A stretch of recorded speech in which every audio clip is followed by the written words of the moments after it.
welcome to the League of...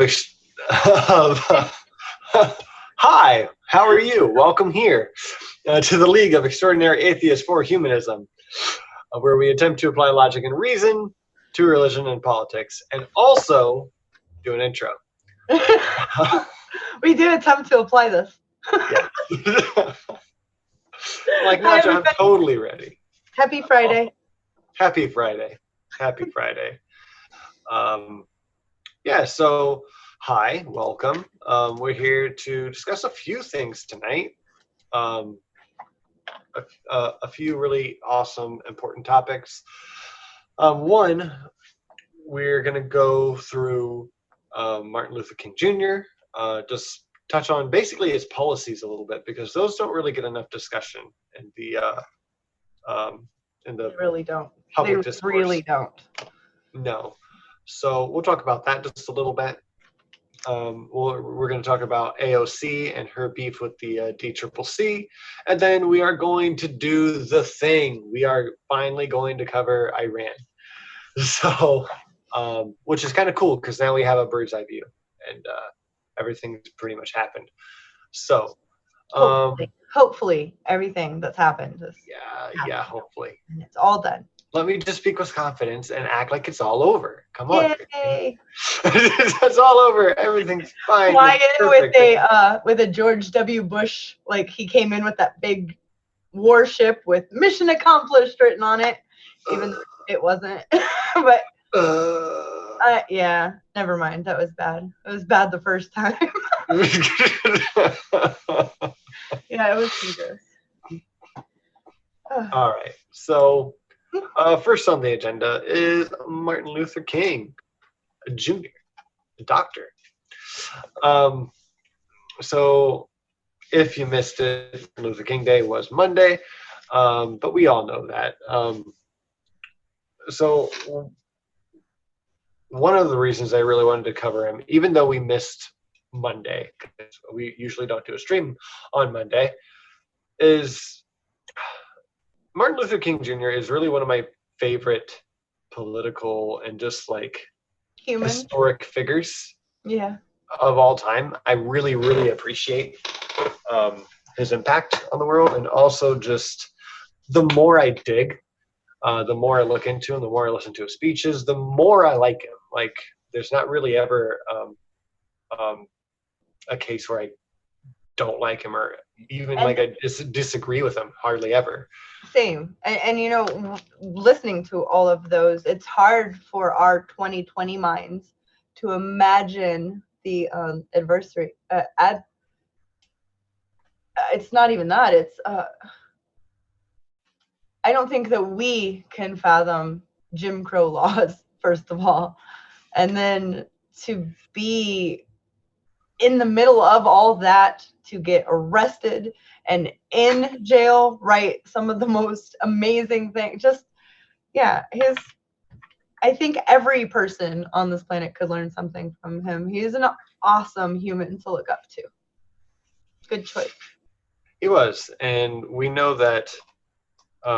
We know that he helped to lead marches. We know that he had a good handful of good speeches. You know, "I Have a Dream" and How Long, Not Long, is that that one of them? And then like a few others. I can't cite them all. I can't cite most of what's in them, but I know that when I read them or listen to them, I love them because they're good speeches.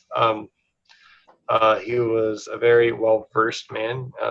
He spoke really well, and his position of nonviolence was really, really awesome, because unlike Malcolm X, like, those two were just opposites in their approach, but they had the same goal, and it was really awesome to see how much Martin Luther King got accomplished with his movements and the marches that he helped lead, even when he wasn't there on a bloody Sunday. Just how much people respected not just what he said, but how he was saying it and how he was trying to go with acts of like civil disobedience, but in like a non-violent way, because it really David and Goliath. Yeah, it was a David and Goliath deal for sure. Again, like on Bloody Sunday, when the state troopers and the like the mob protests, or the people who were against the people marching on his behalf at that time, because he was doing church duties. He wasn't there the first time. I think it was on the 5th, if I'm remembering my dates right, March 5th, 1965. Um,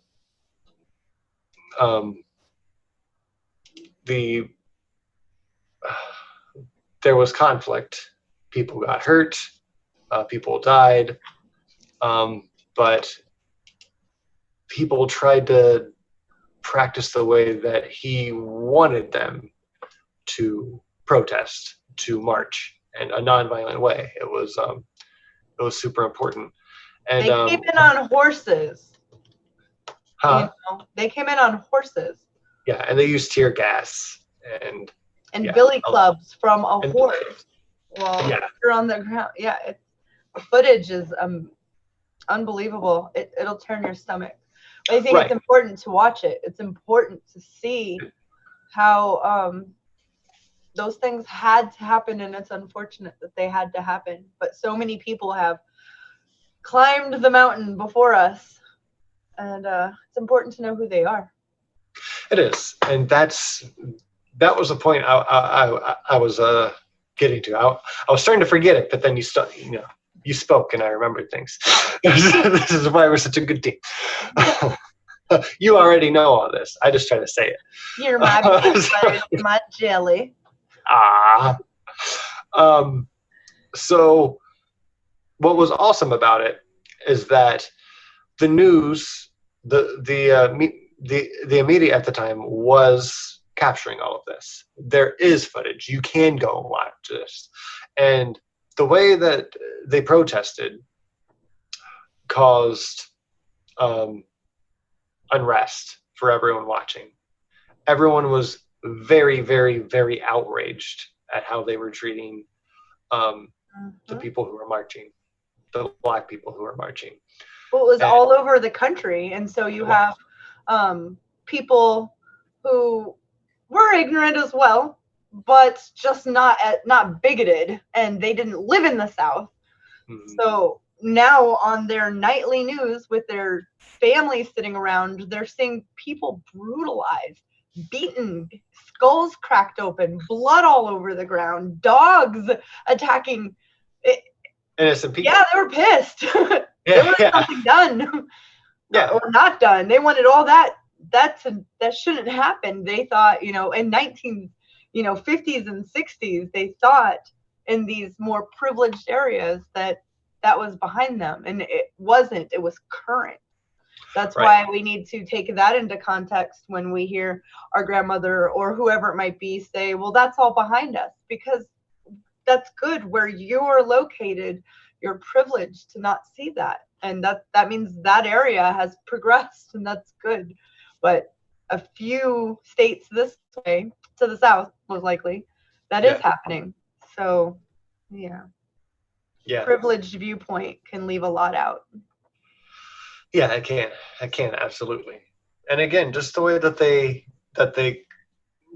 protesters conducted themselves really showed who the good guys and bad guys are during these protests. So it really shows the way you handle things. It doesn't matter as much sometimes what the movement is for. It matters how you're doing it. So I think that's a really awesome impact. I did have one quote that I wanted to share from Martin Luther King. This was from, I believe, 4 days later after this incident that we're talking about, Bloody Sunday. On the 9th, they're going to try for a second time to have this march, and he was going to be there. But there was a court order to wait until like a federal hearing happened. So he went. He led them to a bridge, and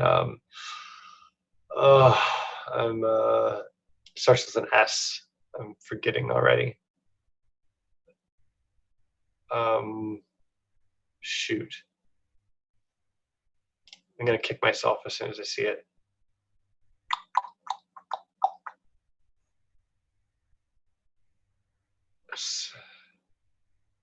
What's the place I'm trying to think of? Christy. Salmon to Montgomery. What does it? Oh no, you're muted. You're muted. I'm watching her lips say it, but I can't read it. Selman. Yeah. Selman. Okay, yeah. So he took him to a bridge there, and I think the last protest and like the conflict broke out at like a county line, but the cops actually let them pass this time, and then he had them stop and turn around, and not do the march because he was trying to get federal backing. So, what happened a few days before wouldn't happen again, and they had backing from the police because that's the better way to do it. That's the way he wanted to do it, but he also didn't want to let the people who came out to march completely down. So he led a portion of it. He did a speech, and then he turned them back around to again avoid conflict. But he was later interviewed on Meet the Press, and I thought this part of the interview was really, really interesting. So I wanted to share that because he was asked about this instance, because there was this law in place keeping them from protesting, and he kind of broke it anyways because they went out.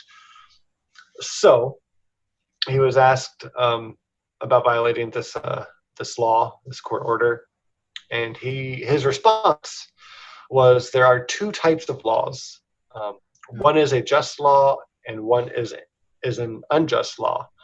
I think we have moral obligations to obey just laws. On the other hand, I think we all have moral obligations to disobey unjust laws, because non-cooperation with evil is as much a moral obligation as is with good. Yes. And then he went on to say, yes. Christy completely agrees. She endorses the words of Martin Luther King.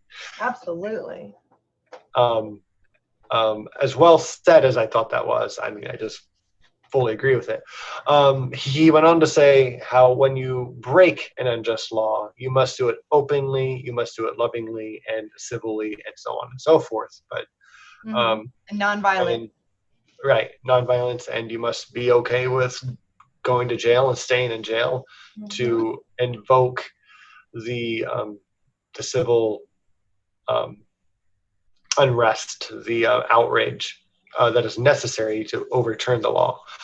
I'm not quite that kind of person. I would probably be much more angry about how I would go. It's scary, many people before just that year and during that year in other places that weren't so noticeable, so in the spotlight, just disappeared.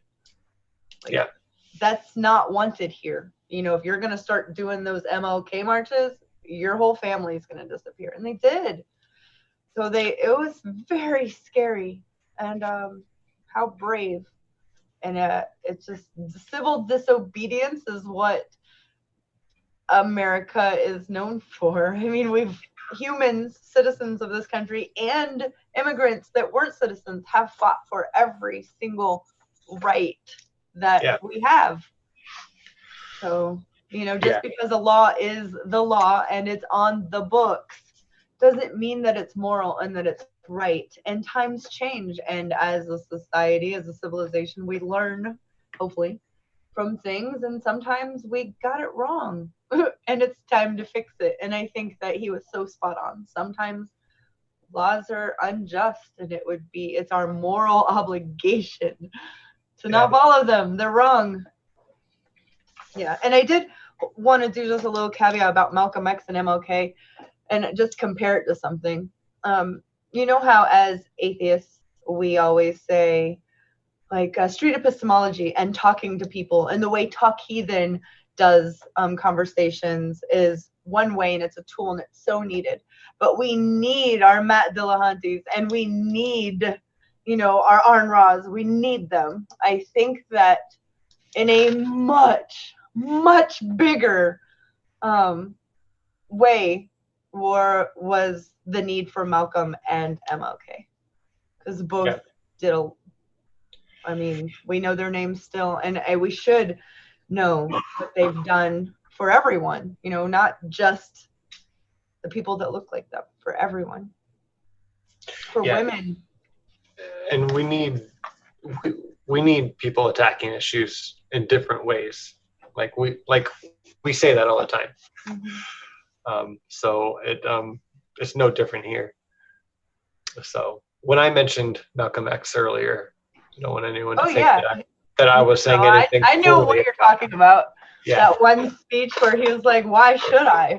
Why shouldn't I hit them back? They hit me." I'm like, oh my.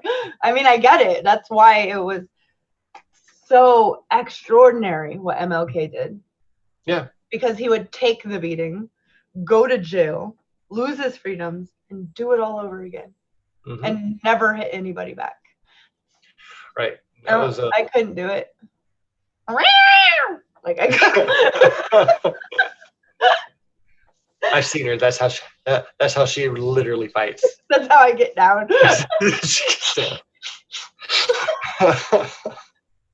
When I'm happy. All right.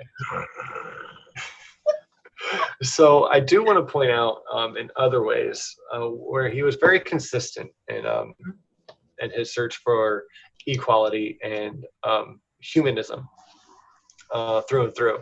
Another reason that I really respect him, and this kind of came around later on, I've mentioned Christopher Hitchens. I agree with a ton of his atheist and anti-theist views.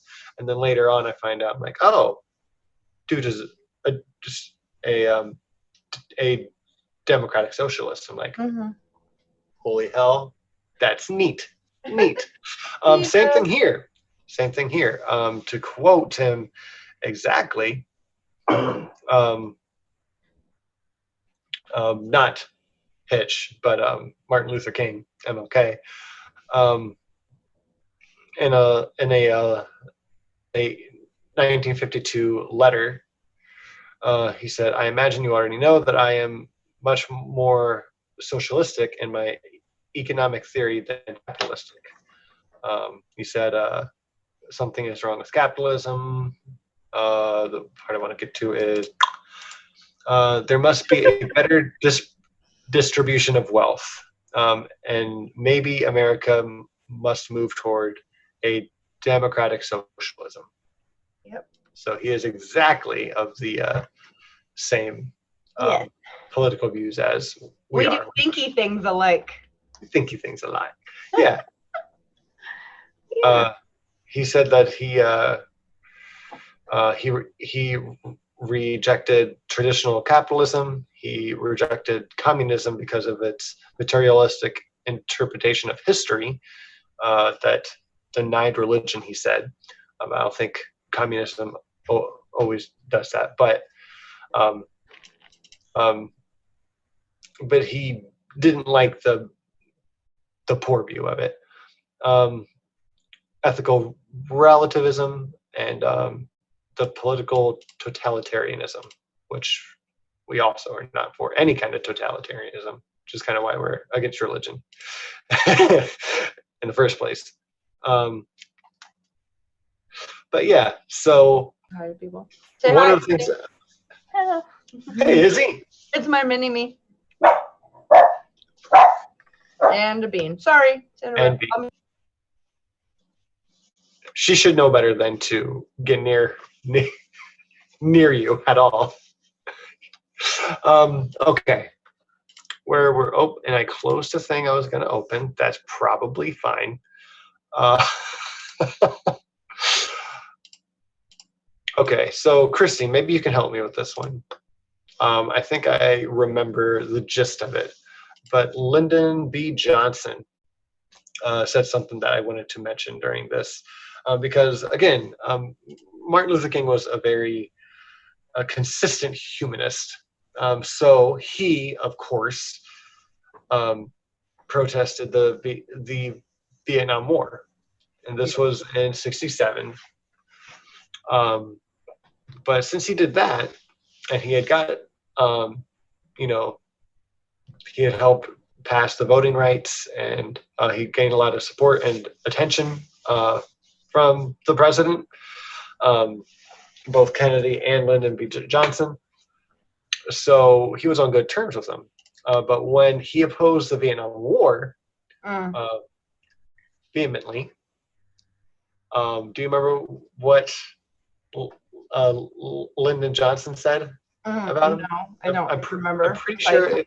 I'm pretty sure it was for this. He said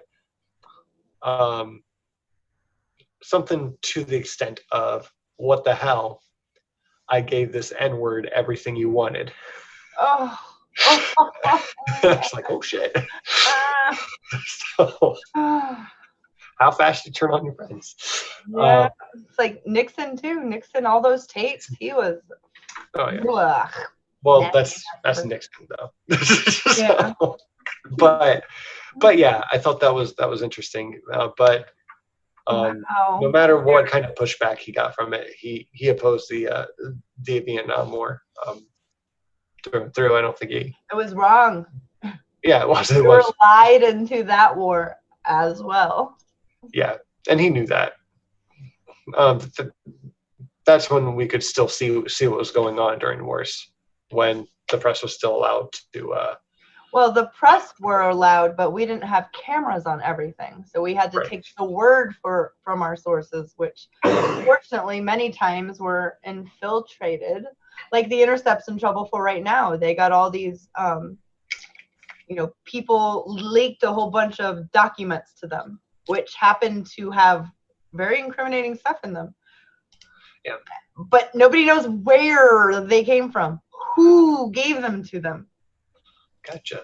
So then if you publish them, you can't have an opinion on what they mean, really, because did the CIA give them to you? Which is how a lot of Vietnam stories, being anti-war was not, that wasn't common in Middle America. It just wasn't. It was unheard of. Yes, we see all the romanticized videos about, peace and the bell bottoms and the Doorman. That was later. That was in the 70s, and that was on the coast in college towns. That wasn't Middle America. And now soldiers that are in war areas have cell phones that they can take video with, and that happens. Well, it's harder to get away with something now. It's easier to get away with something now because of technology, but it's also harder to keep that lie. It's harder. You'd have to keep lying, and eventually one of them will get caught and they will unravel. Yeah. In the live chat, we have a Galactic. Hey, Galactic. But that was awful. I'm sorry. It said, hey, LBJ, how many kids you gonna kill today? Oh, yes. That was a protest chant my father told me about. Mm-hmm. Thanks for sharing that. It's interesting. Yeah, there are. I've heard that before, though. There are pictures of people with that. Yeah. They look like dirty hippies, and they're beautiful. Beautiful, dirty hippies. We do love the dirtiful beauty hippies. Dirtiful. They were very dirtiful. Yes.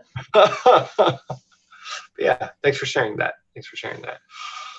All right. I am ready to move on to topic number 2. If you are. Yes. Good to go. All right. I do want to say real quick on MLK. YouTube has many options. If you type in MLK political speeches, MLK speeches, you can just listen to hour after hour of uncut. You can hear all the scratches because it's an old recording. They're beautiful, and you can put them on, put headphones on, and listen to them while you're doing something, cleaning the house. I think that everyone should listen to them, especially his political ones. He would, he makes Bernie look centrist.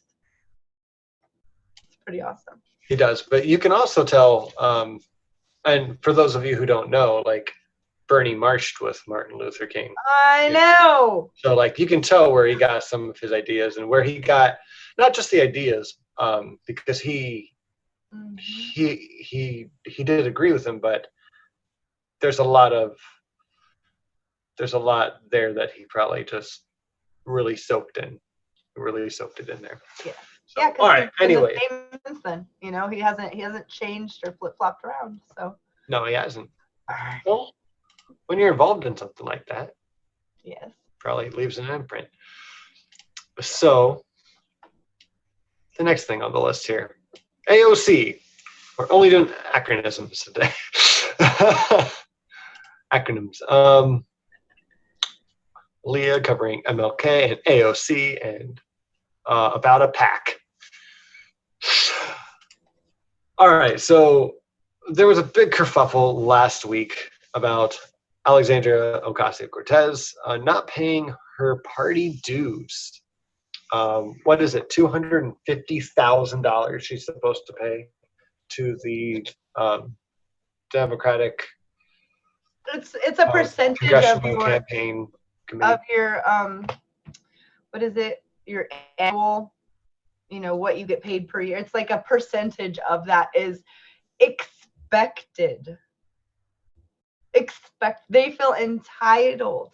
There are no rules. It's just the way it's always been. So they expect it to always be that way. And AOC said, y'all have been assholes to me. Why would I give you $1? Right. And not probably and not even yeah.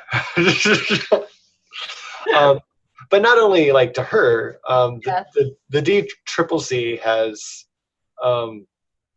like bluntly said that they're not going to help progressive candidates go against Democratic incumbents anywhere in the country. So they have initially said like they're going to just kneecap those candidates. They're not going to fund them at all, even though they are part of the Democratic Party. If they don't like what they're saying, they're just not going to help them. If they're going against someone who's already in office, you know, it doesn't matter how well they're doing. Nope. They're going to kneecap their campaign. Yeah. And yeah. If there is a corporate Democrat in office and they're doing shitty, they're taking money, they're not listening to their constituents, and somebody else on the left as well, a Democrat, wants to primary them from the left, they fight against that instead of wanting that. And so that should tell you everything. I mean, it should really tell you everything.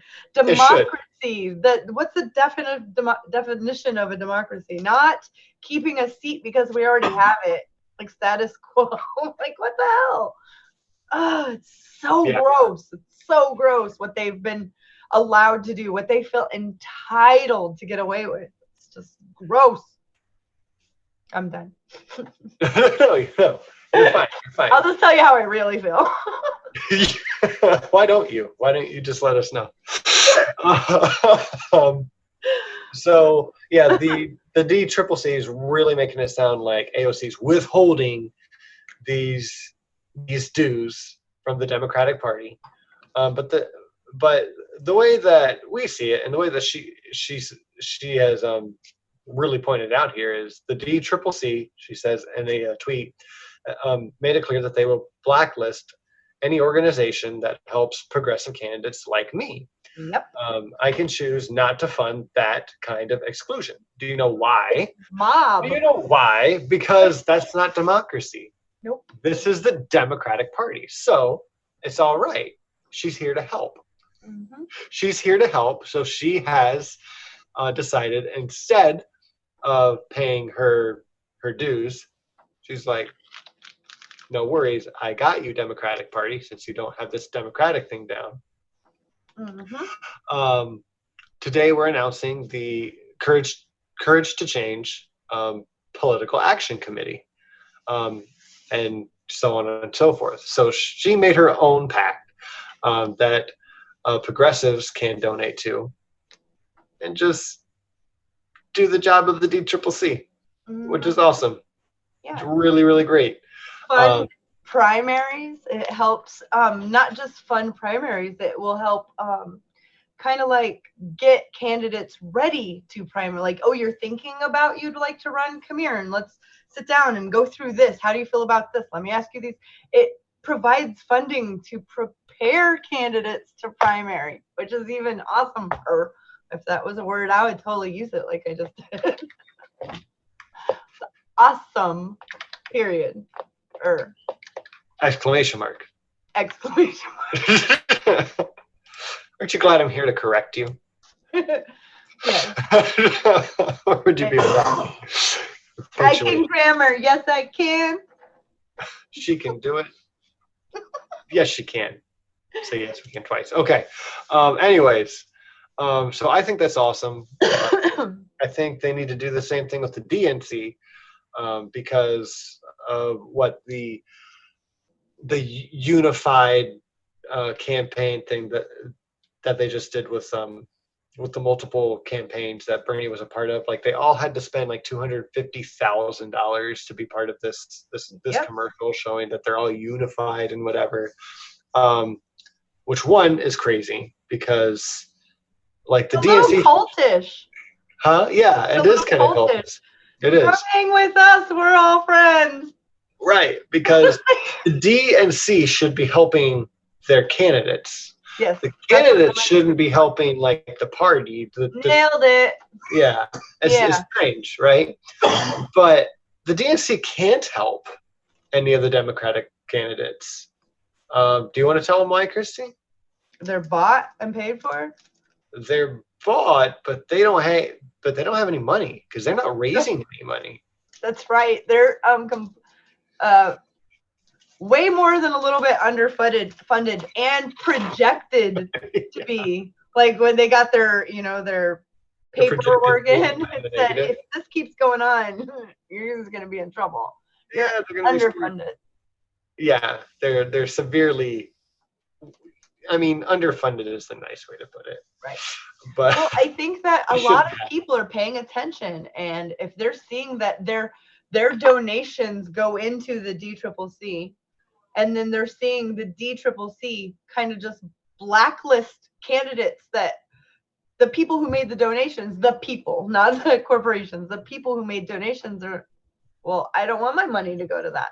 I'd rather them go, even if it's just $200, I'd rather that $200 go directly to this progressive candidate, or the $5 I have. I'd rather these $5 go to a candidate that I believe in than to the DCCC, and they're going to use it to make a commercial about how united they are.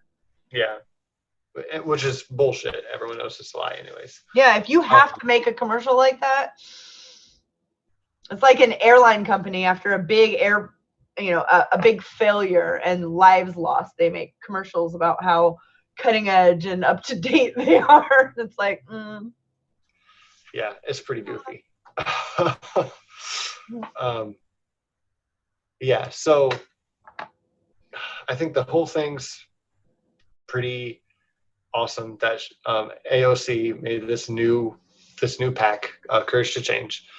I think it's funny when Hillary Clinton says that no one likes Bernie Sanders and no one wants to work with him, and he's the most popular senator in the United States of America, and how much shit AOC gets and how awful she is.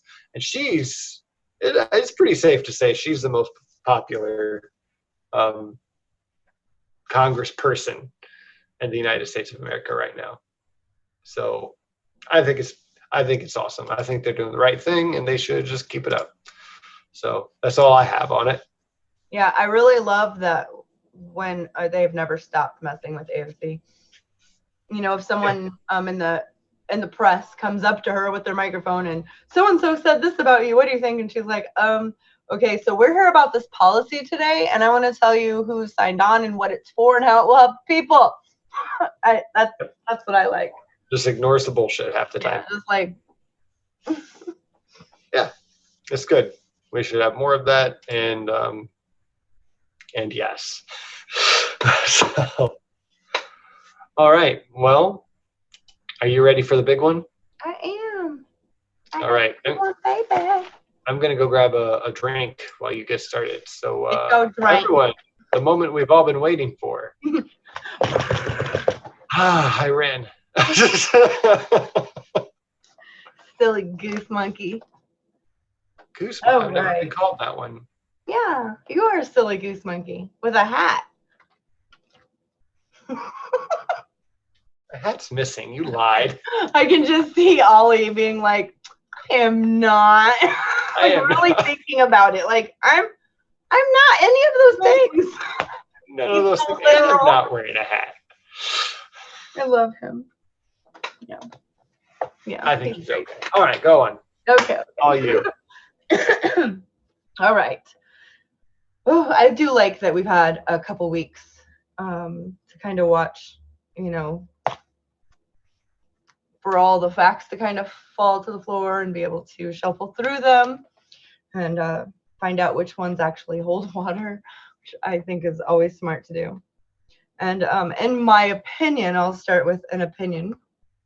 I think Trump has declared war on Iran by assassinating the Major General Qasem Soleimani.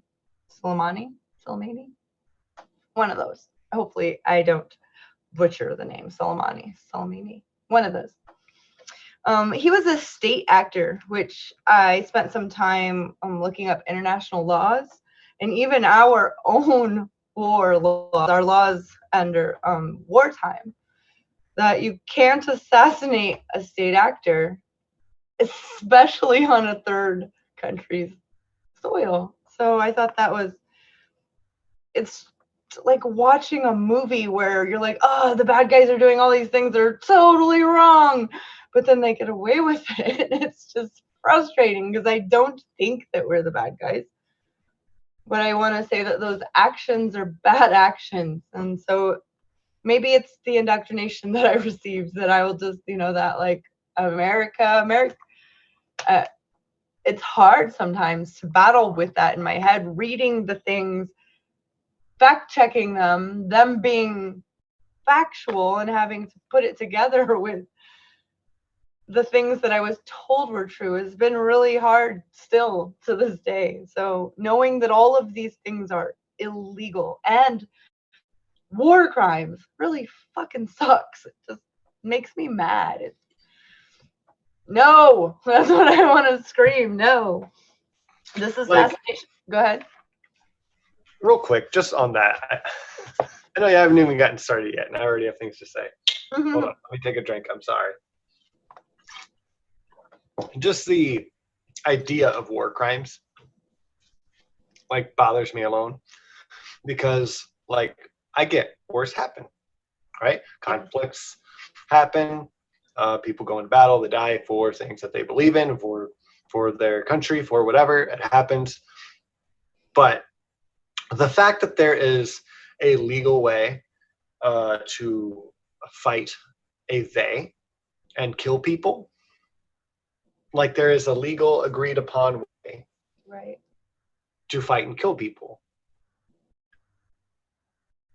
And we have to break those rules that are legal to kill people. Mm-hmm.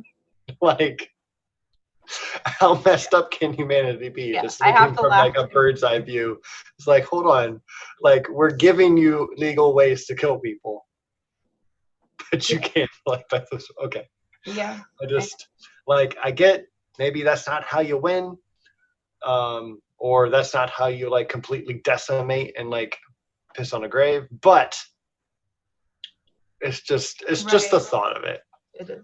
Whenever it's brought up, that there are war crimes, and I have a minute to think about what is a war crime, an illegal way to go about legal death. It's just the whole thing is bananas. It's goofy. And the whole police of the world thing. Well, if we're the police of the world, then we're corrupt police. Think about that. So why would we ever even get the inkling of anything thinking what we could stamp out corruption in our police departments here if we're the police of the world and we're just through the book in the fire? We're just we'll do whatever we want now. And not now. I mean, it has been happening for a while. I'm not dumb to any of that or ignorant to any of that. I just feel like it's the pretending we weren't is out the window. And it's just like, well, we've been doing it, so why pretend now? Right. And your first point there is just really on the dot. It's right on the nose. Like if we're the police of the world, then we're corrupt police. But like just think about that for a second. When the police do something illegal, you roll your eyes and you're like, you goddamn hypocrites. I hate you. This is why I hate you. Not that I hate the police, but you get that. It's like, you sons of bitches. Yeah. How do you think we look on like a world scale when we break laws and say, or act like we're the cops of the world? Even if we're not acting like the cops of the world and we use the excuse, well, if we don't do it, who's going to do it? Right. You're forgetting the premise of what you're trying not to say. Who says we should do it? I don't think it's just a constant loop that it's this presupposition that we need to, have to, should. Even those who are like, hey, I don't think we should do this, if you push them on it, you usually get back to, well, if we don't, they defend the claim because there's just so much propaganda for it that it's just embedded in all of us. It's like, well, we do need to. Yeah, it's not going to be an easy fix. It is not black and white. It's very, very difficult, but it's still doable. And it's something that we should, if we're thinking about something we ought to be doing, policing the world is not one. Fixing the fact that we think we should be police of the world and that we can't even handle the police here is, if you want to be America first, if that's what you're saying, then it's time to fix the things that are broken here. Worry about here. Lead by example. Do some nonviolent MLK things. Yes. Yeah, that would be wonderful. And there are so many good groups and wonderful people that are anti-war and that are fighting. They're in the protests. They are writing their senators. They're informing people the right way. Not being like, you don't know about this. Being like, would you like to learn about something? There are right ways to do this, and there are people doing it. So I don't feel hopeless. But I do think that this assassination of Iran's top general in Iraq at an international airport, think about that, was absolutely an offensive act of war. And I've said it before, I'm 100% against offensive war. There's never a time where you should walk up to someone and punch them in the face because they might hit you later. Like, that's not how we do things. The military, I love that we have a strong military. I think that it deters bad actors. And the fact that we do means that we don't have to be bullies. We don't have to have a bark that's louder than our bite. Our bite's the biggest bite on the planet. So I don't think that we should be bullies. I think that anything offensive in warfare to me is just wrong, unless you are doing a prevention, like you're out building defenses. That would be you went out there before anything happened. You offensively built those defenses. That's about as far as I go. I'm very anti-war. I'm very, very against offensive wars. And I feel like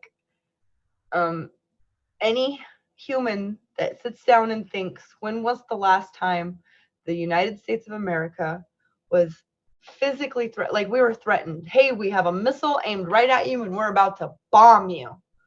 When was the last time that happened? Right. So we shouldn't be defending we're not here in our country defending our borders. We're in their country beating up them so that they don't come here. But they never said they were going to. It's the problem. They never said, if you hold me back, I'm coming to get you. That never happened. That's what I'm saying. Yeah, that's not how it's done. No. I feel like reading everything that I've read, and listening to many different very educated opinions on this topic, that it has like the feel of weapons of mass destruction lie. And I said that before, but it really does. It feels like Colin Powell holding up that little vial saying, we have proof. You know, the babies in incubators, the little girl crying, they took all the babies out of the incubators and they took the incubators away and all the babies died. It's horrific, but it never happened. But if it did, I would want to save the babies or prevent that type of shit from happening. But then that makes my informed mind go directly to that shit is happening right now in Yemen, all last year in Yemen, all the year before in Yemen, all the year before that in Yemen. Also Syria, right now, the year before that, the year before that, right now. And we're not doing anything to make that better. We're hardly letting in any Syrians, not even as a temporary live here till the war's over. Like, sorry about your luck. You were born in the wrong part of the world. I do feel that weapons of mass destruction lie. The good thing about that lie was that it is so well known now. I can talk to people of all different generations, all different demographics and backgrounds, that, you know, when you mention the Bush weapons of mass destruction lie, they know exactly what you're talking about. And that, you know, that bastard lied us into war. Well, I do think that for the most part, we are smart people. We don't maybe get the credit as Americans for being a smart people, but people don't want to get bombed, and they don't want their children to get bombed. And in this country, if you're a mom and your child's in high school right now, you're thinking, if we go to war with Iran, my baby's probably going to go. And that's no, not with being lied into war with Bush, not with being lied into war about the Vietnam War. Oh, there's just too much out there. With, if you're a Trump supporter, Trump saying we were lied into war. So even the people that believe that Michelle Obama was born a man and that Obama's children aren't really his, those crazy people, they also agree that we were lied into a war. So I think that it is going to be a lot harder to fool us into this one. However, things are different with this than they were before. There was a lot of drums before invasion and occupation of Iraq.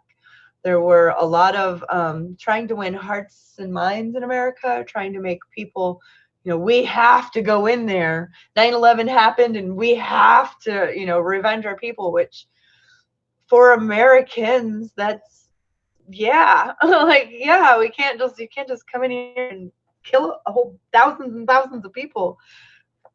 But knowing what we know as a society now, none of that was true. We shouldn't have been there at all if that's what we were trying to do. And we know that now. There are people still that don't, but I would say that, you know, a good 60-70%, if they don't know much, they know that we were lied into war. So that being that, the difference now is it wasn't hearts and minds and trying to talk us into this. It was, holy shit, Trump just assassinated the general. I mean, what happened? And people turning on them, trying to find what the hell just happened, because he's a military general. Now, there's a lot of context that people who don't follow the news, you know, it would be very out of the blue. And it was, even for us to follow, it was bananas. It's bananas. I've heard all kinds of justifications for this assassination. The main one, quote, well, Qasem Soleimani has been doing bad things for so many years, and so assassination was justified. That's pretty much the main one I hear. The context to discuss Soleimani's assassination is not, quote, Iran is attacking the U.S. military bases, therefore take out Iran's military generals, end quote. That's not the context, but that's what you'll hear on your 15 minutes of foreign policy news that you might get every night. The proper context is one that began many decades ago, when the United States and Britain and other Western imperial powers decided to overthrow the democratically elected government of Mohammad Mossadegh. Mohammad Mossadegh was the 35th prime minister of Iran, holding this office from 1951 to 1953. This coup d'etat was orchestrated by the CIA and UK's MI6. M16? MI6. MI6, I think. That was in 1953. Mohammad Mossadegh was elected by the Iranian people, overwhelmingly elected. It was a landslide election. His platform was similar to the left-leaning governments of Central and South America. He was a democratic socialist, if you will, without that being a term that they use there. He wanted to nationalize Iran's vast resources to benefit the Iranian people. He promised to nationalize Iran's oil on a progressive platform that was overwhelmingly voted for by the citizens of Iran. They really wanted the foreign entities in their country. They would hire Iranians to work these oil fields. And they would see these people bringing their families in and out and, driving in a new car every time, flying in on their personal jets. You could just tell that they were not comfortable, wealthy. But here they are day in and day out working these fields and living under the poverty line. And so this guy, Mohammad Mossadegh, he saw that. He saw the class warfare that was essentially the problem. You got to understand that before he was elected, for a long time, there was a monarchy. Kings, queens, that bullshit, off with their heads. The king says, everybody does, or they die kind of thing. And if the king thinks you're lying, you die kind of thing. So to have this, person come in and speak to people, kind of like how Bernie, people come out, they take the day off of work with their blue collar jobs to come hear someone say the things they've been thinking. So that's who Mohammad Mossadegh was to a majority of people. And, I'm not saying anybody's perfect. I just always have to caveat because people will be like, you love him. I just stating what I know about him. Right. I mean, when that's the best you have, it doesn't matter how good you are. Right. And you can read his platform. It is translated, his the bills that he wanted to pass, the bills that he did pass. Yeah, he nationalized the oil. He wanted to make sure that the international corporations that were sucking most of the wealth out of those particular resources had to get out. You could stay, but you can't have all of the lion's share. You get this much, and our country, the people who work here get the lion's share, and that's not okay. When Mohammad Mossadegh was toppled by the CIA and the MI6, the Shah was installed. SHAH. So much for the US helping to spread freedom and democracy around the globe. Think about that. So someone is, again, we've had this story so many times, so many different areas of the globe. A person is democratically elected overwhelmingly by the people on a platform of progressivism, of nationalizing the resources, of being a working person, just like the people voting for them, that wants to see their country's people flourish. And the CIA, the Pentagon, whoever, deep state, whatever you might want to call it, has to jump in and do something about it. Yeah, well, it's usually the CIA, though, isn't it? It is the CIA. Yes, yeah. It is. And I know that always sounds so conspiratorial, but it is. We know all of this is out. There's nothing hiding about the story anymore. Right. The Pentagon papers. Yes. The Afghanistan papers. It's like we know it's the CIA because the CIA says so. Right. And all of the documents from this time that were redacted, so you couldn't see anything. The time's passed. It's not anymore. Like, those people aren't in government anymore. It's, you can read all of it. So it's just not that our government here doesn't say, hey, read what we did. They don't do that. If you want to know, you have to go spend the time and educate yourself. So after overthrowing democracy in Iran and installing a U.S. puppet who was also a right-wing dictator. literal villain. This guy was a literal villain. He was scary, scary, scary. They felt entitled. They were part of the monarchy that ruled for hundreds of years before this guy was democratically elected by the people. So they felt like, you know, they were mad at the people, first of all.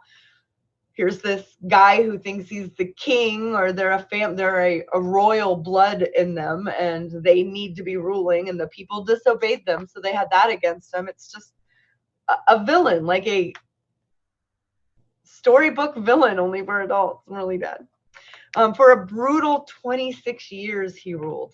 The dictator reigned and tormented his people for 26 years. We took a democratically elected prime minister out and put in a dictator. So our internet multinational corporations, Britain's multinational corporations, could get the lion's share of the resource income. There's let's see, where was it? The empires of USA and UK could install our own international corporations to deal with these massive Iranian resources. And Iran has massive resources. So at the time, we've got to see this, well, not at the time, sorry. We've got to see this era through the lens of the Cold War. So at the time, the Cold War is going on, and you know, we have the Red Scare here. So you've got to think about all this as in dirty commie, you know, are you a red? That whole hysterical, dumb banana shit that was going on here, because this country's ruling class was terrified of communism. Terrified so much, more so than having peace in Iran. If you go back and you read coming up the election for Mossadegh, our newspapers and our government officials, our leaders, were so happy for Iran finally getting democracy, for Iran finally having a leader that the people wanted, for all these wonderful things. But the minute that he wanted to nationalize resources for his nation, they were more scared of that catching on than they were of being happy and supportive of democracy. That's scary. That's scary. Millions will die because your fear of an idea. Yeah. So Britain and other empires of the West at this time depended on cheap and abundant oil. And when you are the ruling class and you rule over a nation and you have very not so legal deals with a ruler of a country whose resources are rich in oil, you know, that's what you're dependent and used to. And then the new leadership, Mossadegh, comes in and he says, no, no, no, no, no. Well, that's what happened in 1953. These empires were terrified of communism, as I had mentioned, and it actually catching on. I mean, what would happen if Russia got its dirty commie hands on the same cheap, abundant oil that they had their hands on and had for decades? I mean, more equality, more war. I mean, they don't know. They couldn't let it happen. They could not let it happen. The CIA and MI6 coup d'etat against Mossadegh was given the name, if anybody wants to research this or go read about all of the documents we have for this, is Operation Ajax, all capital AJAX. With the Shah of Iran reassuming control of Iran and her resources, the West had its predictable oil supply and cozy relations back. Life in Iran under Reza Shah Pahlavi was brutal, as I had mentioned. The Shah ruled until the people of Iran toppled this monarchy once and for all in what is now called the Iranian Revolution or the Islamic Revolution. This uprising in 1978 to 79 resulted in overthrowing the monarchy on February 11th, 1979. And this led to the establishment of the current Islamic Republic. Now, the last revolution, if you will, when they got Mossadegh, they elected a progressive, a person of the people.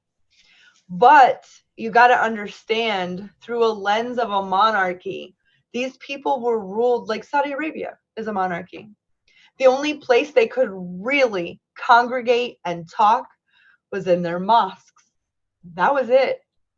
So the only thing that grew as an underground campaign was Islamic ideas. And so, I mean, it only makes sense. You can almost follow it like evolution, watching all this just kind of unfold. And if we as a nation, as a people, can't learn from this, then I don't know.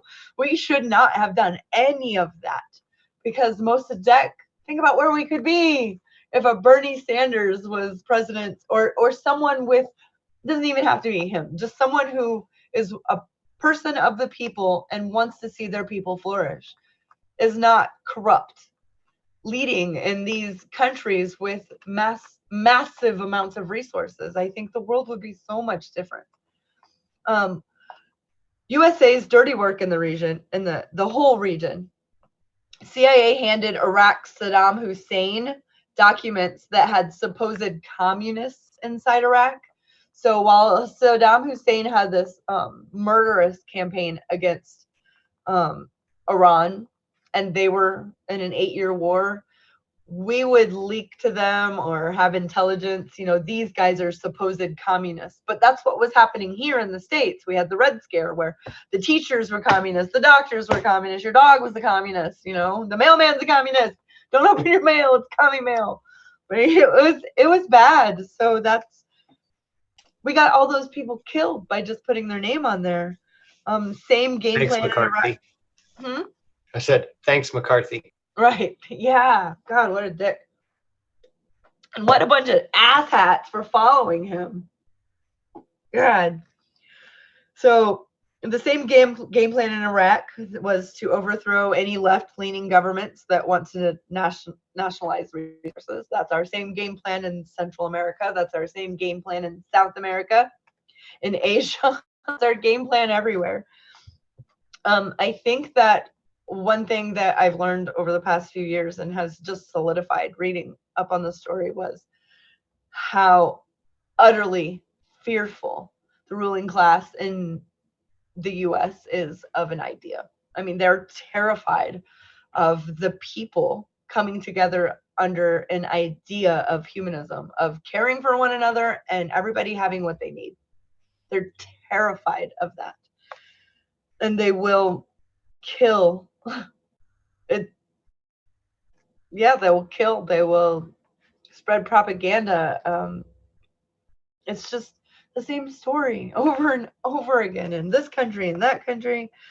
U.S. armed both sides of the 8-year war, which I had mentioned, between Iraq and Iran, but disproportionately supporting Saddam Hussein via weapons, intelligence, money, supplies, and chemical weapons. Chemical weapons, yes. It's not is that a rumor? No, we supplied them with chemical weapons. We flew the planes to help them deliver those chemical weapons. 1980, when Saddam was using those chemical weapons on Iraq, the U.S. military, they led deliveries. They helped deliver those chemical weapons, which is another war crime. Chemical weapons are a war crime. I know the history of Vietnam War, and we're not talking about Vietnam War, but there's so many chemical weapons used in Vietnam. I go to doctors because of that disease in my spine, and a guy that I see every time I go, he is suffering from side effects of Agent Orange. And I've been going to the doctor with this guy for years. His own government did that to him in Vietnam. So he gets $1,200 a month. That's it. I mean, no amount would. That's not enough. No, it's not. It's not. He needs to unionize. It's just so sad. The whole story is so sad. That's a chemical weapon. But this guy is a Trump supporter. He is America first, and anybody that doesn't think that is a commie dirty bastard. It just is. They poisoned him. They ruined his skin. He is disabled from it. It's hard to walk from it. It's hard to breathe from it. He will die from these side effects, and still his country is number one. And so that is why we have such a problem getting actual factual information to people when there's that level of, America is a very young country compared to many countries, so you've got to look at it like that as well. The people who have been ruling for like the last few hundred years have had children whose children rule, whose children rule, whose children rule. And they've been able to take what works best from all different areas of the globe and do it on a mass level. And I know that sounds crazy like a movie, but it is what happens. And that's what advertising does. That's what advertising is. They use psychological ways to get people to like your brand. That's what it is. So it's either moral or immoral. It's immoral. It's amoral. But it's time that we say we would rather it be moral than not moral. Like the nation is not a corporation. We are not cogs in your corporation. The country shouldn't be ran like a company. It should be ran like a bunch of humans. I got all that from reading the story. It's just actually nails home everything that I already think about what needs to be changed and what I think about has gone wrong and how it's gone so wrong and what we can do about it. All of those things. It just made those things even more important and more dire. I want to say that the Iranian people have been in the state of siege since 1979. And I know that sounds hyperbolic, but it's true. Since the U.S. supported CIA, MI6 provided the coup d'etat to overthrow Iran's democratically elected Prime Minister Mossadegh, since the U.S. supported and funded Saddam Hussein's brutal regime on Iranian people, since the 1990s, the sanctions and negotiations, never knowing, and then 9/11 happens. Iran's first response, actually, and I hope that this isn't news to everyone, I hope that people realize this, was to offer support to the U.S., including support from Iran's Revolutionary Guard Corps as well. And they did help. They did help. Well, the Taliban government in Afghanistan was Iran's enemy. They had been abused by them, attacked by them, terrorists attacked by them. They were ready.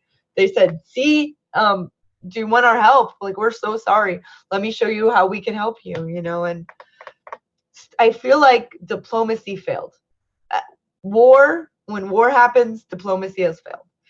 And that little window was such an opportunity.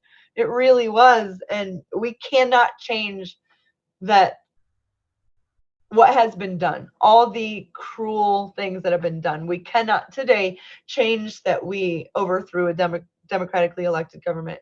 We cannot change that through this weird evolution of the country by having a monarchy, the only place they could, congregate was in the mosques. So now it's very Islamic. We can't change those things. We have to deal with what we have. And when we have a window of negotiations, you don't shit on it, George W. Bush, because what he did was he had this speech. I'm sure anyone can look it up by typing in George W. Bush axis of evil speech. And he identifies Iran as part of this axis of evil. And Iran heard it, that this was being said of them while watching the same thing that the American people were watching live. I'm not saying, I hope nobody gets that I think Iran's good guy, us bad guy. I do not think that at all. Iran's done its own bad things, and the Iranian people are not to blame. Just like the American people are not to blame when their government does some dumb shit either. But I think that this was really shitty. I think that the door was totally shut after that. And, you just called the people who said, hey, we want to help. Can we help? We did. We've helped each other. There were In between conservative presidents, there have been presidents where we have worked with them. There's been times under conservative presidents where we have worked with them. There's been time under Democratic and conservative presidents where we've done battle together. We've gone in, to take out a common enemy together. And when that is possible, that means that diplomacy is possible. And it's hard to put sanctions on a country that hurts the civilians, the citizens of that country, and then expect those civilians to be in your favor. So, during the entire 8 years of George W. Bush, war with Iran was imminent. It was imminent every day. Is anyone starting to see a pattern emerge with any of these stories I brought to you? Plus, too many of those same neocons, warmongers, and war criminals, not just war criminals as in hyperbolic, as in literal war criminals. Our U.S. military has them under war criminals in their database. Now work in Trump's administration, or have, and now don't, because Trump's administration is even too crazy bananas for them in real life. Run that through your noggin. Like, some of these war criminals, from the weapons of mass deception or mass destruction, babies in incubators, all of that, this is too crazy for them. During Obama's 8 years, many covert operations went down, too many we may never even know about. Even with the Freedom of Information Act, think about that. We have to fight to find out what happened. And some things we might not never know. Might not never. Might not never. The Washington Post, might I remind everyone, just had to sue the federal government to get the Afghanistan papers. So yes, we do have to fight for information. We gotta fight. Which is right. To party. Dig it. But yeah, because I just want to elaborate again that is our information. We pay for all the activity, we pay for all the studies, we pay for all the everything. Like, taxpayers pay for all of it. Buying for the people. Right. So it shouldn't be as classified as it is for nearly as long. Like, it shouldn't even be 3/4 as long as it is classified. Like, we should get to know sensitive information as soon as it's not sensitive anymore. Agreed. Or when it's half as sensitive even. Like, I don't want to cut them any slack, because again, we pay for it. And when it's something like the Afghanistan papers, where 8 years ago we have Donald Rumsfeld saying, we don't know where the bad guys, we don't know who the bad guys are. Yeah. And we still send tens of thousands of people. Yeah. Tax dollars paid for the CIA's people in Syria to fight the FBI's people in Syria. Because they're fighting each other. And that's what that money is paying for. Every single official who knew about that should be in prison right now. The Obama administration should be in prison. The Bush administration should be in prison. Donald Trump's administration should be in held prison accountable for just that alone. Yeah. The cover up of that, like that illegal war, which killed a lot of Americans, let alone the potential millions of people in Afghanistan. Yes. Or Iraq. Or Iran. Iraq. I mean, families, regular moms, dads, and babies starve and die of diseases and sicknesses that there's no reason to die for. Iran's not a third world country. Yeah. Syria wasn't a third world country, was it? When you put sanctions on a country, it makes me. Sanctions are warfare, and they're a type of siege warfare, and they harken back to when there were kings and queens in castles, and one group from one country or family or whatever it might be would surround a castle and not let anybody in until people starving would give up. And that's pretty much what sanctions are, just smarter 2020 version, and the ruling classes of the countries being sanctions don't bother them. They're not even a discomfort to them. They hurt the regular people who were already struggling to get by, and I don't co-sign that at all. Right.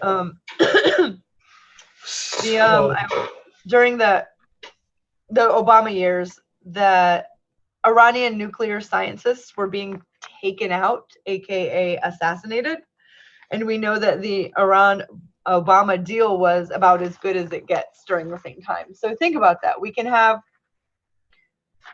that's just crazy. We have Iranian nuclear scientists being taken out at the same time our president is negotiating on, international stage with other imperial leaders, this deal, which I don't really care how you feel about left or right. Honestly, if you read that particular nuclear deal and you understood what it was and how it was going to be carried out and who was going to be the one checking and go, there was not a better deal to be got. Like, and then to just, I have to view our country through the lens also of other countries. Other countries always have to be scared every 4 years, every 8 years, because deals that one president makes with whoever, the next president can not only not agree with them, just totally back out.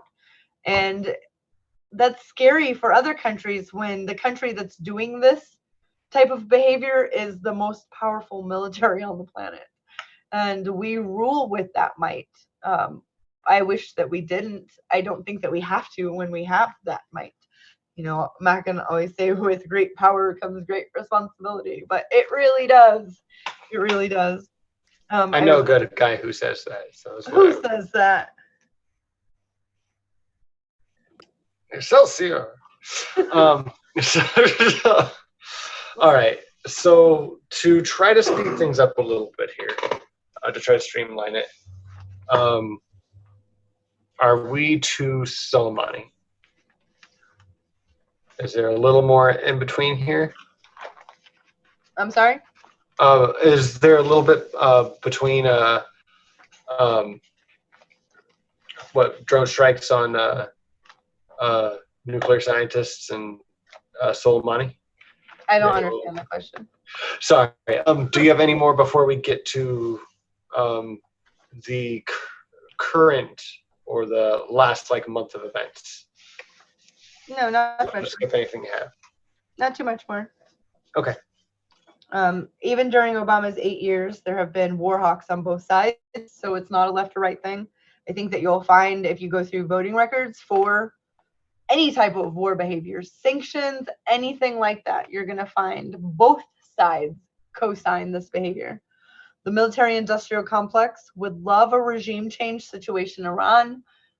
This has been the thought of the military-industrial complex since 1979. Since that, throwing in, their own and going, oh shit, this guy is really brutal. They got to do what they wanted, but it wasn't exactly what they wanted. He was a little too brutal. And now they got the worst of both worlds. Now they have somebody who is not their puppet and also isn't for their people. So this is totally fucked up Iran, people.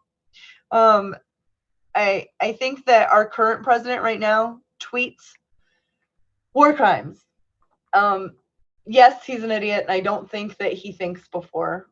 Actually, I kind of feel like I know that he doesn't think before he tweets. And when he tweets something like he wants to commit war crimes on and where and how he wants to do them, I don't think that I personally take him seriously. I think it's fucking crazy and it's irresponsible and it's Trump.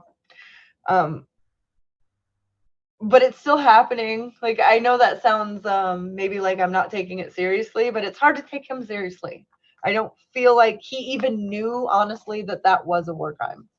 So he had to be told, I think. And but I do also have to caveat that even if he did know that was a war crime, that doesn't mean he wouldn't say it. So there's that. And Yeah. don't get me wrong, Soleimani wasn't a saint. I am not under any circumstance whatsoever saying that Soleimani was an innocent civilian in any of this. There are supposed to be war laws. We're supposed to not police the planet. I feel like America should have a higher standard. We should be held to a higher accountability. That whole power versus responsibility thing. I do think that Soleimani was critical part in fighting ISIS. You'll find lots of stories of him fighting ISIS, being victorious in doing so. Many times the U.S. offered air cover for General Soleimani's troops specifically while fighting ISIS. And then there's the Soleimani was an imminent threat story. I'm sure you've all heard that. It was an imminent threat. We had to take him out.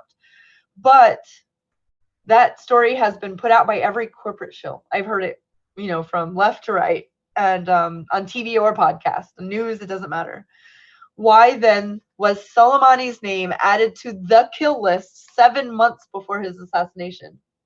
How imminent was this threat? Makes me want to ask. That's how I just get this taste of it's another lie. It's all just lies.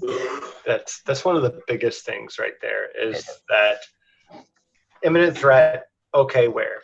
Well, over there. Maybe at one of our bases. Maybe. Okay, that's fine. So when did you say this was an imminent threat? Like yesterday? Yeah. Well, 7 months ago, the president okayed the strike. Yeah. Okay, so this is just all bullshit lie. Right. Like maybe there's something there, but it's not imminent. This is just sugarcoating. Agree. On a shit turd. Yeah. Yeah. Sugarcoating on a shit turd. That's what I said. You can quote me, hashtag shit it. Turd. And no one was notified of this assassination.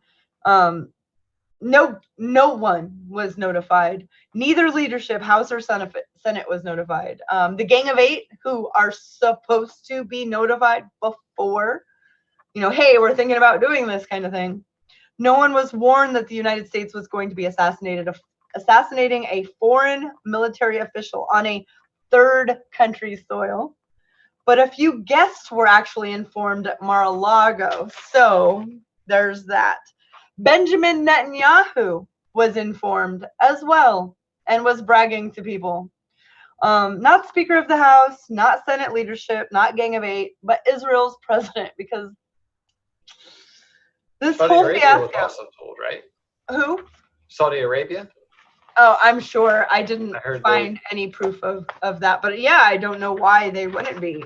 Israel, Saudi Arabia, and U.S. are BFFs forever. The whole fiasco has been unconstitutional. So everything that's been done is actually not constitutional. It's not. Now we have changed a few. There have been a few on the floor laws that the president can take authority whenever there is terrorism. It has to be anti-terrorism. So think about that.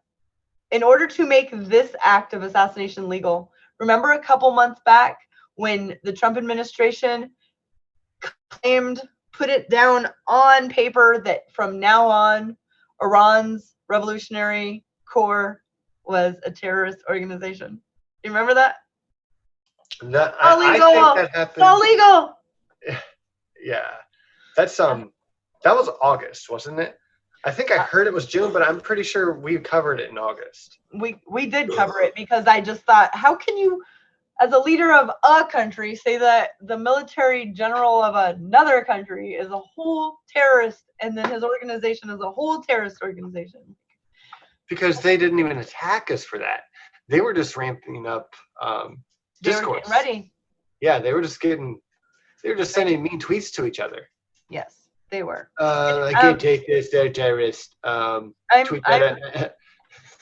done with tweet at me, bro. With that part of the writing. I do want to say that I don't have confirmation. I have been looking for confirmation so that I can say that it is a fact. But what I do know is that Soleimani was on a peace mission. Knowing he's not a good guy. Mike Pompeo is not a good guy. But if Mike Pompeo was sent on a peace mission, he would still be Mike Pompeo, not a good guy, sent on a peace mission. That's kind of how I look at it. And he was sent on a peace mission because Iran and Saudi Arabia are not allies. Now, this peace mission was to make Iran and Saudi Arabia allies, to start working on that relationship. And Israel cannot have that happen. Like, cannot have that happen. That would be against everything they're fighting for. Now, I don't have anything to prove that Israel cannot have that happen. I just know that they would never be okay with Iran not getting hurt. Like, their whole purpose, their military's purpose, they would really like for America to go to war with Iran. That would be in their best interest. And there's a lot of reasons, and we don't have time to go into all of that. But I do know that if Netanyahu was the first to know about it before our people were, it would be in his best interest, now this is just me speculating, to have his intelligence let our intelligence know where he was going to be at that particular time so that we can stop this peace deal from going forward. And that's my opinion. I like your opinion. It's just, why you gotta be so ugly? Let's we cannot let them be friends. They'll find out how bad I am. Like, what? Are you in ninth grade? What's going on? I do have to say that there are a lot of people out against war. I've said that before. There are a lot of groups. There are anti-war. I'm seeing so much, and that's awesome. We didn't have that everywhere or anywhere right before we invaded Iraq, or the whole time we occupied. You were considered unpatriotic and un-American if you did not support the war. Now, they would turn it into not supporting the troops, which is bullshit. I do support our troops, all of them. I think that they are the reason you have a military. You should remember. Do you support the troops that are conscientious objectors? Absolutely. I think that's one of the bravest things that you can do. Yeah, because you get a lot of shit for that. And yes, you will. It's pretty brave to go against your peers. Yes, it is. If you feel like it is wrong to go kill people when you don't have a reason, they haven't done anything to you, I agree. It is. And to do it just because you're told to is not acceptable. But I do admit that it's rather brave to stand up against the grain and say, I will not murder people when they haven't done anything to me or my people. Shout out to Mike Price.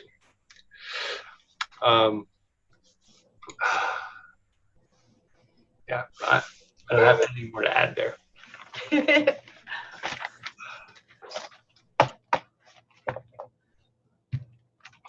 I think that we'll know more, or we won't, in the months coming, as far as what the reason, what that paperwork looked like. If it's an actual government job that they went on, there wouldn't be one copy of it. It would be like, this is the original. This is the copy we sent with them. Or he went with the original. This is the copy we have.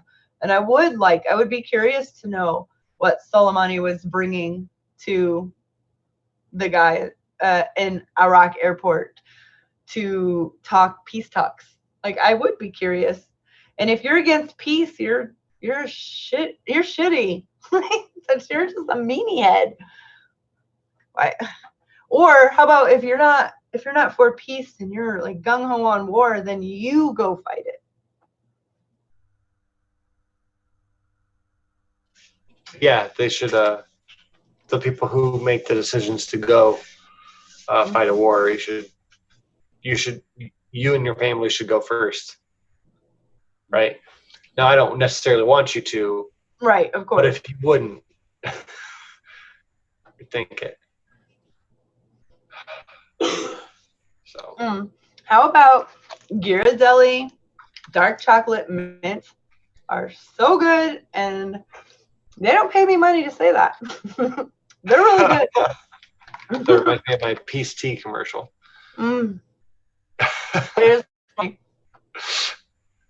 Yeah. So, is there anything else we want to touch on about Iran?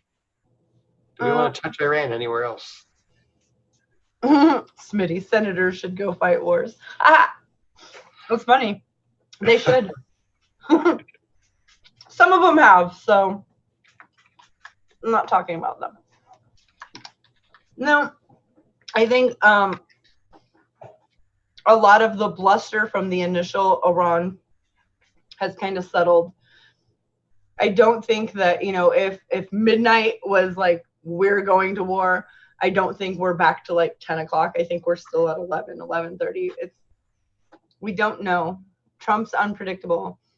I think that some people did get to him and told him, you cannot threaten other countries via tweet with war crimes. And I don't think he was smart enough to know that they actually even were war crimes. Who knows? Maybe he was, and I'm just giving him the benefit of the doubt. But he hasn't committed another threat to war crimes. So there's that. It's exhausting.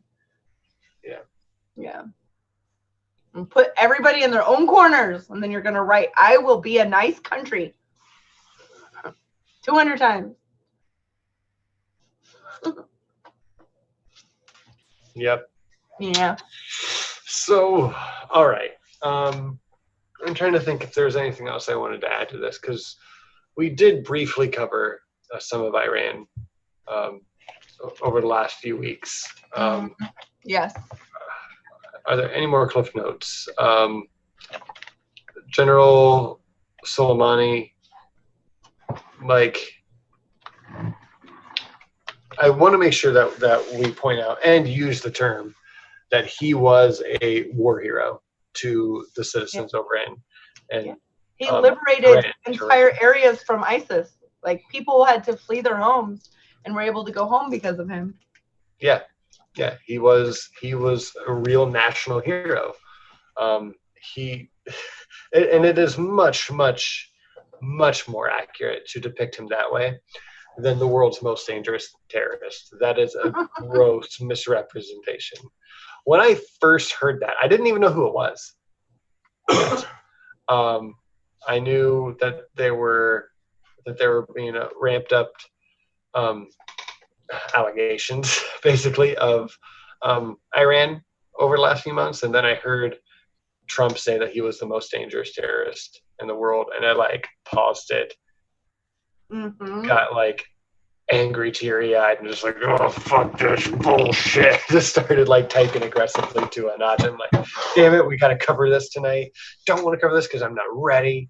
But that is a bullshit lie. I know nothing about this yet, but I would put all my money on that's a bullshit lie. And within 10 minutes, I'm like, yes, that was a bullshit lie. And I haven't changed my mind yet on it. Out of the, I don't know, I've probably listened to between 40 and 60 hours of coverage on this topic. I feel pretty good about my initial reaction. Total bullshit. Very light. Yeah, Smitty just says in the chat, when young adults, oh, nope, next one down, sorry. Maybe before picking up a gun and invading another country, look up a defensive war. I'll wait. Never. Well, I'd say if you want to go off of just headlines and not look into anything, World War II. The more you look into it, the more you realize it was back and forth for a while. I mean, yeah, right, nothing's black and white in war, including World War II. But the last time America legally declared war, the way that we wrote the laws, we helped after World War I to help write new international war laws, and after World War II, we helped write new international war laws. You couldn't starve, people couldn't rape people, all these things that we agreed with were not right. And then one of them was, you can't just go to a country that made you mad and bomb them. You had to, for lack of a better term, you had to fill out the paperwork. You had to do like a cop, you can't just, here's the bad guy. You have to fill out the paperwork. This is what happened. Here's the incident report. You have to do it legally. But the last time the United States officially declared war legally was 1941. Yeah. So. Yeah, that's been a while, for sure. But we've been at war since. Like, yeah. Ugh. How many conflicts or wars are we in right now? 7 or 8? 7 or 8, yes. 8 if you include, ones where we spend 3 or 4 months doing bad things and 18 months being covert. 3 or 4 months doing bad things and 18 months being covert. I mean, we're in Somalia, Libya, we're in South America, we're in Central America, we're in Africa, we're in the Middle East, we're in Asia. Africa? Oh yeah, definitely Africa. There are lots of very, very poor people who, couldn't get justice if they did everything right and by the book. There are no books. So it's easy to go in and extract resources, fill up the tanks with whatever you want, and leave a mess behind you because there's no regulations, no governments. Having a country that has lots of resources in it have a failed state is a benefit for countries who have it together, unfortunately. And it's hell on earth for the people that live there. I mean, just the worst circumstances you could imagine, and nobody to help you. That's why they start their own militias because what else are you going to do? The law of the jungle is not a productive way to raise children, which would be the next generation. So you're raising generation after generation of warriors, and not educated warriors, just warriors. And we're not living up to the best potential that we could as human beings. We're not helping the people that we can today, not if we really got together. No, we really could do a lot of good if we really wanted to today. Right. And there's a lot of world building conversations that we could have to see how we could fix chocolate. Yeah. There you go. Yeah, that's a long rabbit hole that we will not get into tonight, but we usually get into, and it's not rocket science on how to change the direction of humanity and diplomacy. But did you read that article I sent you about Finland schools? No, I haven't read about anything. I can't remember now. But yeah, it's Finland though. Okay. Oh, homelessness. The homelessness. I remember seeing that. I'm not sure if I can click on it or not because I've been back and forth. I'll find out as much as I can about it, and I'll bring it up as one of the topics next week. Okay. Because it shows you that when you, no, it's about ending homelessness. Okay. And how you see a problem, homelessness, fill in the blank though, it could be any problem. Then you do your research. What places have done it the best?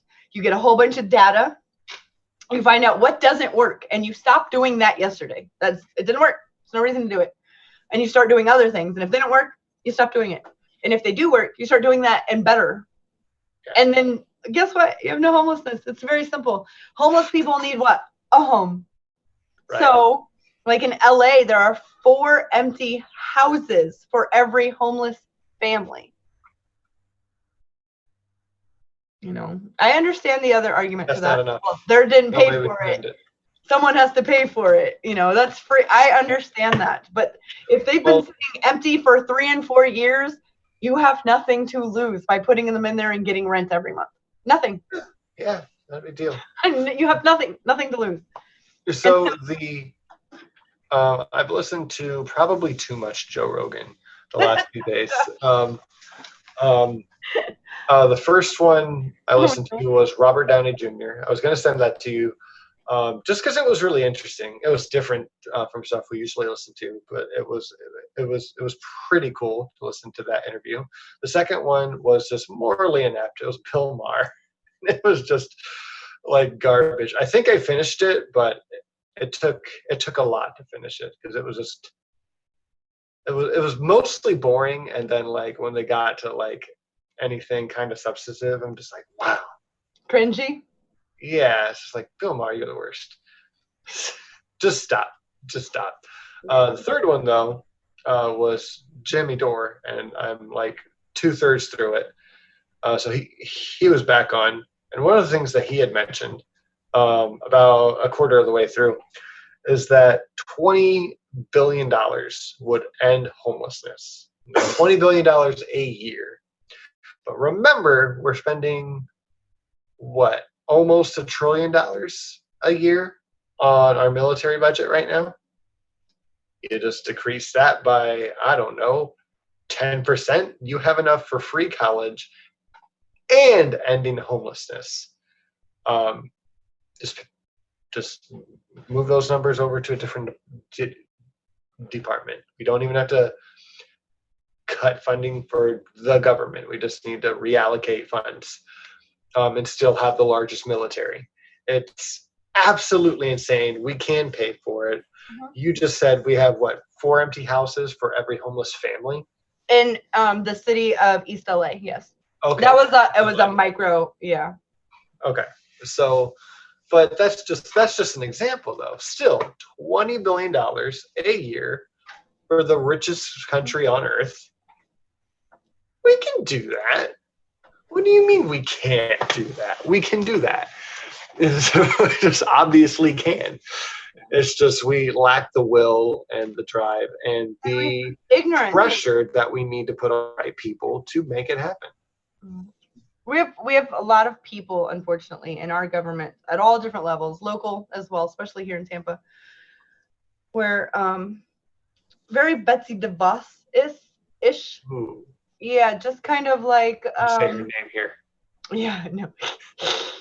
Say something like it. Say it in a pig Latin. Cruella DeVos. Well, that wasn't pig Latin, but it was different. Okay. Oh gosh. Well, they pass. They try to criminalize being homeless. You know, they try to pass bills where if you're homeless, that's illegal. Yeah. Okay. Hold on. We're gonna have to revisit this because we'll talk to homelessness next week if you. All right, next week homelessness. I'll bring the homeless spikes. Bring the I know. Or the seats you can't sit on. They're just like lean-tos, so nobody can get comfortable. Yeah, it's pretty crazy. So yes, we will come back to homelessness and have a happy discussion about it. Yes. Cool. So and we can end on a positive note because there's actually a lot of good things that are being done. Maybe not necessarily here, but other places where just shows you that it can be helped. Oh, look at that. Mom, he's got the cool toys. No one else gets to see. I know. It was just for you. Imagine what it was.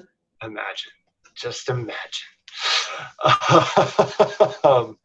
Anyways, I hope everyone enjoyed our breakdown of Iran. We're going to try to get that one clipped out and have its own section for you guys. Iran. So if you guys have any questions about it, please go ahead and ask us. Thank you, Christy, for doing that deep dive and writing everything you did. It was awesome. Thanks. Well, you started in 52 or 53? 1852, yeah. 52. You have to get the historical context of how we fuck with a country before you start saying that country's awful and they need to take care of their people and they need to stop sending their goddamn immigrants to the U.S. Because when we cause those things to happen. Yeah. I mean, our news here, Fox News will show, they'll cut to Iranians, the most conservative looking Iranians, which to, ignorant people, they think, it's the Taliban immediately in their mind. Right. No, they just do. And then they're burning American flags and burning signs that are burning American flags and showing signs that say death to America. That's what Fox News shows people. So they're terrified. They're like, bomb them, hurry up and bomb them. Hurry up and bomb. Yeah, I heard too much of that. I heard too much of that. 3 weeks ago now. Yeah. Just I like, don't. can't we just nuke these sand fleas? I'm like, hold on, weren't you just saying we need to save the Iranian people from these terrorist leaders? Let's just kill them all. That will save them good. Oh my gosh. That's Iran is not a third world country, people. Like, just because we depict it that way. So, again, thank you for sticking with us through this one. It was rough. We will probably visit it again, but it will probably be a little while before we do. yeah. So, next week, homelessness, be there or be square. That's right. Yes. And I know you can't see it, but it says my dog thinks I'm kind of a big deal. Mr. Bean really, really does. Yeah. All right. Love guys. And Love you guys. Thank you so much. Have a stay wonderful human. weekend. For God's sake. Stay human.